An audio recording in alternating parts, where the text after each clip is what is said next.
नमस्कार, आप देख रहे हैं न्यूज गंगा और मैं हूं आपके साथ निशा भारद्वाज। और आज के इस बुलेटिन में जानेंगे शाम 4 बजे तक की सबसे बड़ी खबरों को।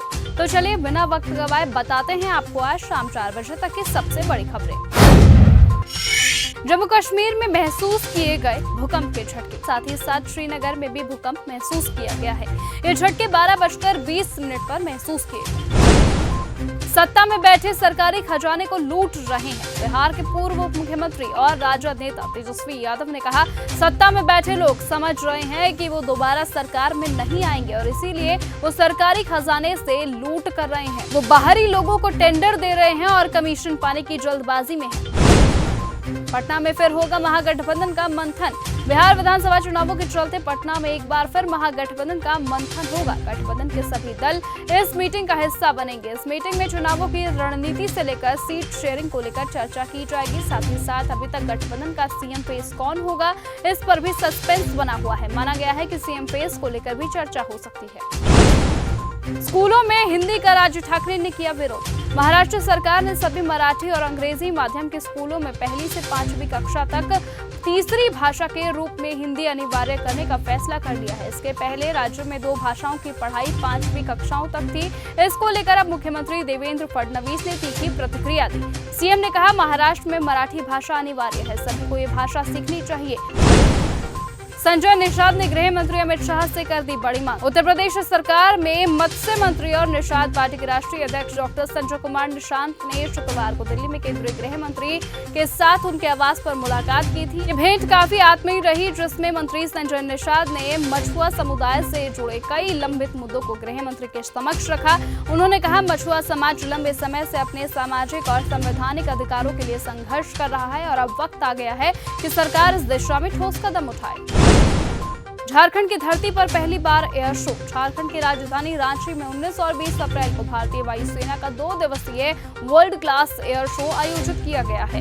भारतीय वायुसेना की सूर्य किरण एरोबेटिक टीम की तरफ से पहली बार ये एयर शो होने जा रहा है। इस इवेंट को देखते हुए नामकुम में 200 मीटर का नो फ्लाइंग जोन घोषित किया गया है और इसी कड़ी में सुरक्षा के इंतजाम भी पुख्ता किए गए हैं।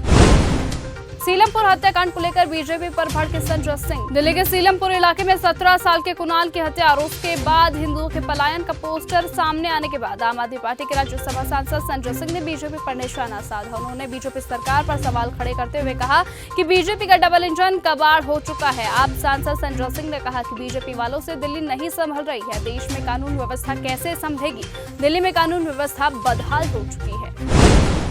उर्वशी रौतेला के मंदिर वाले बयान पर मचा घमासान। अभिनेत्री उर्वशी रौतेला के हालिया बयान ने एक विवाद खड़ा कर दिया है। उन्होंने दावा किया था कि बद्रीनाथ के पास स्थित उर्वशी मंदिर उनके नाम पर है। ये बयान साधु संतों और स्थानीय लोगों में काफी नाराजगी का कारण बन चुका है। उन्होंने इस बयान की कड़ी निंदा की है और सरकार से उर्वशी रौतेला के खिलाफ कार्रवाई की मांग कर दी है। बद्रीनाथ मंदिर से लगभग 1 किलोमीटर की दूरी पर स्थित उर्वशी मंदिर वास्तव में उर्वशी देवी को समर्पित है।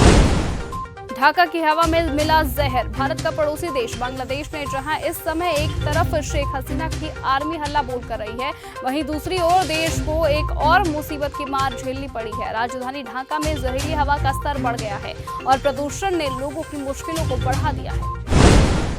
शेख हसीना की आर्मी का हल्ला बोल। बांग्लादेश की सियासत एक बार फिर उबाल पर है। राजधानी ढाका में प्रधानमंत्री शेख हसीना की पार्टी आवामी लीग ने शुक्रवार को एक और फ्लैश रैली निकालकर विपक्ष को सख्त संदेश दिया है। ये रैली उस समय ढाका 18 संसदीय क्षेत्र में निकाली गई, जिसे नोबेल शांति पुरस्कार विजेता और सरकार के आलोचक मोहम्मद यूनुस का गढ़ माना जाता है। रैली में शामिल कार्यकर्ताओं ने अंतरिम सरकार की मांग को पूरी तरह खारिज करते हुए शेख हसीना के नेतृत्व पर दोबारा मुहर लगाने की बात दोहराई।